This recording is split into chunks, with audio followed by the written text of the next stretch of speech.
Hi guys, so just quick disclaimer here. I am editing the video that you're about to watch, and I just talked for way too long yesterday and had a couple phone call interruptions, and I repeated myself a few times because I couldn't remember if I made certain points. So I promise I'm not under the influence of anything. I was just rambling. So I'm talking about weight loss and the effects it's having on me and my plans for trying to conceive in the next coming year. And I kept going back and forth between the subjects. It made sense at the time. It was coherent at the time, but the way that I'm editing it just straight through, it makes it look like I'm sorry, you've been warned. That's all. I just wanted to let you know. Hi guys. It has been a while since I've done a chatty vlog, and I did try to film one a couple weeks ago, but I just couldn't gather my thoughts, and it just sounded like rambling. I don't know, to me it did.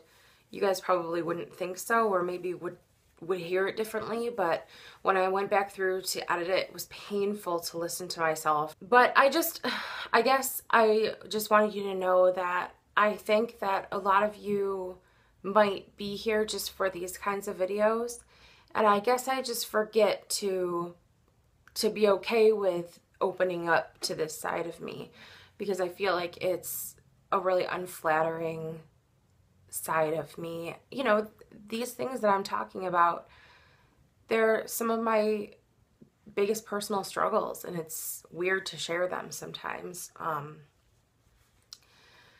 Anyway, right off the bat, one of the first things that I want to talk about is the fact that I realized I had a light bulb go off, and it is so stupid. It's so stupid that this is how my mind worked. But I found out recently that I kept looking at my subscription box on YouTube and thinking, gosh, nobody makes videos anymore. There's so little left that I want to watch, and even of the things that I do or don't want to see, my subscription box is so empty lately. And then I realized, I don't know what took me so long. It's probably been over a year. I don't even know. I'm so disappointed in myself.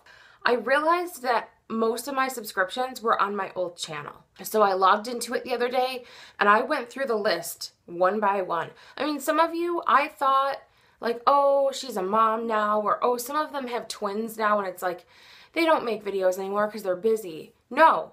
I just wasn't subscribed and didn't even realize I wasn't subscribed. I was really upset about that. So I went through, combed through that list one by one, and even some people that don't necessarily make videos anymore, in case they ever do, I subscribe to them. So if you're suddenly hearing from me for the first time and who knows how long, it's because I thought you just weren't making videos, and that's really stupid on my part. I wish I had some kind of really cool story about why I missed out on so much. One of my favorite channels, Cooking with Dog. It's just really silly. It's a Japanese cooking show. Whatever. That's just, oh, it is so demotivating and a little bit depressing that the sun sets at 4:30 where I live. It's hard. I wish there was some way we could vote on whether or not we want to change the clocks, because I would guess that the majority of people don't like it. It's just such an awful feeling to feel like, it feels like it's 8 o'clock at night right now and it's 4:45. But another thing that is a little bit depressing, which I know I've talked about before, is the holidays coming up. I feel better this year than I have in a long time, and I think Mike does too. I changed the air freshener to one of the like little Glade blocks, the pine scented ones, and every time Mike smelled it for the first week or so, he was like, oh, this makes me so happy, it makes me think of Christmas. And it's weird because I think we used to feel really rotten about the holidays, but this year we are better. Not by a lot, but we're just happier, I think, naturally, without feeling like we should be happy and kind of forcing ourselves to enjoy the holidays. It's coming up fast. It's coming up faster, it feels like, than it normally does. And I think that's because it's not as agonizing and hurtful as it was last year. So maybe we're enjoying it more, so the time is moving faster. I don't know. I've been struggling a lot with our plans for trying to conceive because the holidays digs up all those emotions, and I start to think it's going to be a new year. What are you doing, Carisa? What are your plans? And it's kind of scary because I told myself, and I don't know if I told you guys this or not, but I told myself I am not stepping foot into a fertility clinic, whether it's my old one or a new one for, just a fresh set of eyes on my chart. I'm not going to step foot into one of them again until I've lost 50 pounds at least, at the very least. And now that I am closing in on a 30-pound loss, that is starting to feel like it's too soon. Not that I'm saying the next 20 pounds will come off as easily as the first 30 have, and not that I'm saying that I think that'll even happen before February, but I think that my mindset is like, wow, 30 pounds would have seemed like it would have taken longer, I guess. Not that I had a mindset or a time frame or a goal for when that would happen. I just thought that 50 pounds, I think, anyway, I thought it sounded so unattainable. Cat hair? I think that I thought it sounded so unattainable that it was almost safe to tell myself, you don't have to even worry about what your plans are. Now that it's looking like it might happen sooner than I was expecting, that scares me. And that's not a rule. I didn't tell myself, you have to. Mike's not depending on that either. That's not to say that I've changed my mind. I just don't know if once I've lost 50 pounds, I'll be ready to do any of that yet. Because ideally, I need to lose closer to 80, 90, 100 pounds. And I think that starting fertility treatments again could hinder that.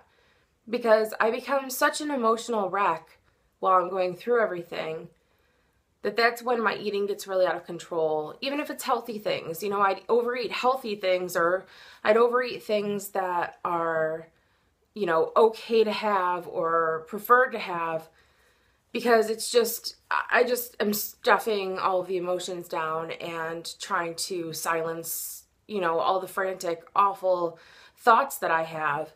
And I feel like I don't know if I trust myself or if I'm brave enough to pursue fertility treatments of any kind and still do the things that I've been doing. It's not difficult to do, and I think that my underlying motivation is my health and my future. There are a lot of things that feel like they're improving even more rapidly than I would have expected. When I had hit like the 20-pound loss mark, there were things about my body that had taken such a positive turn that I thought I surely would have had to have lost a lot more weight in order to reap some of these benefits. I feel like I waffle back and forth. Is that a phrase? Wavering?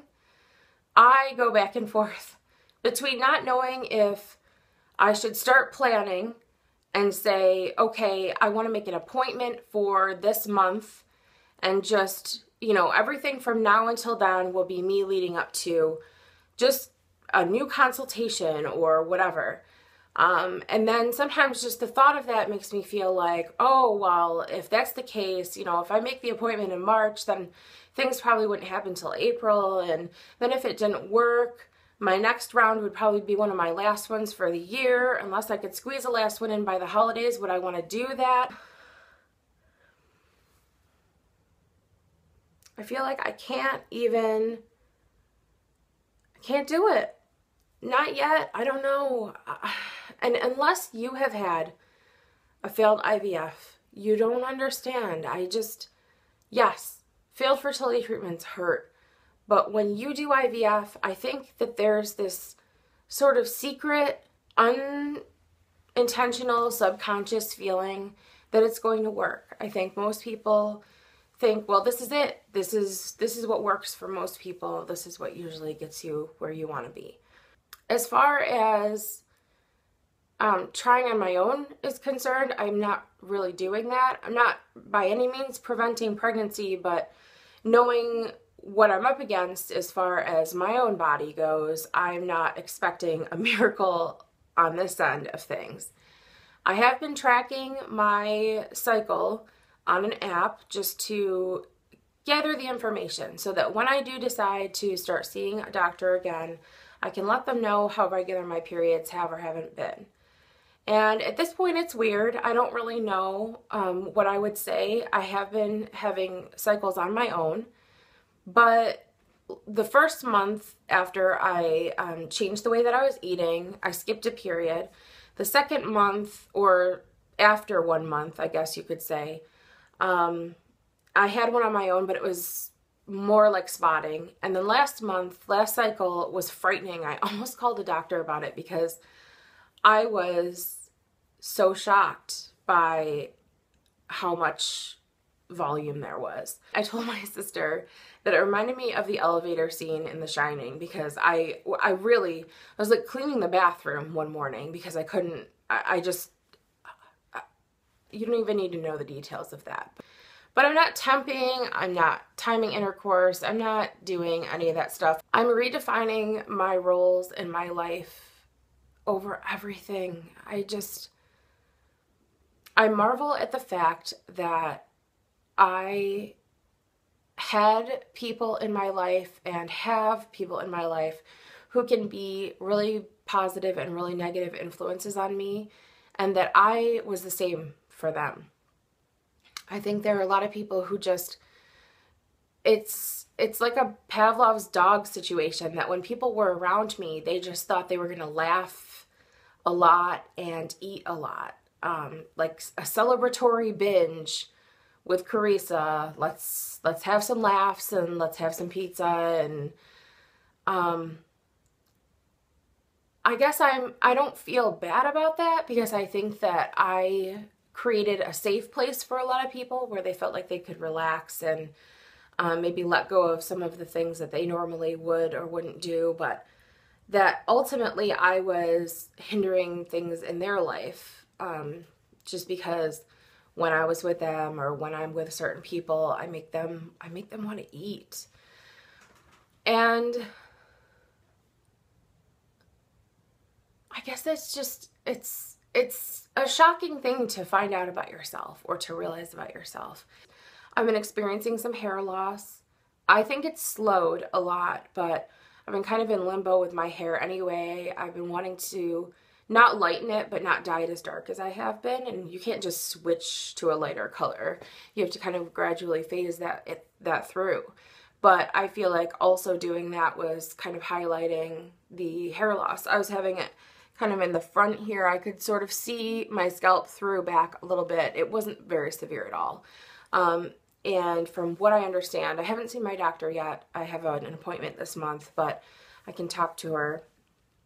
But from what I understand, just from Dr. Google, is that anyone who loses weight, whether it's with weight loss surgeries or any kind of diet, any major dietary change with a good amount of fat loss, you do sometimes experience hair loss, and it's temporary. So I'm starting to notice that now, that it isn't happening as rapidly, but that's an uncomfortable thing to see. I know some women have that with PCOS anyway. I have been fortunate to not experience that with PCOS, but in my efforts to combat it, I have seen a little bit of hair loss. I struggle with body image because I don't feel any particular way about myself. I'm not looking in the mirror every time I walk by it, trying to see a change. I'm not doing this to feel different or look different, even though those are reasons that I've been motivated in the past.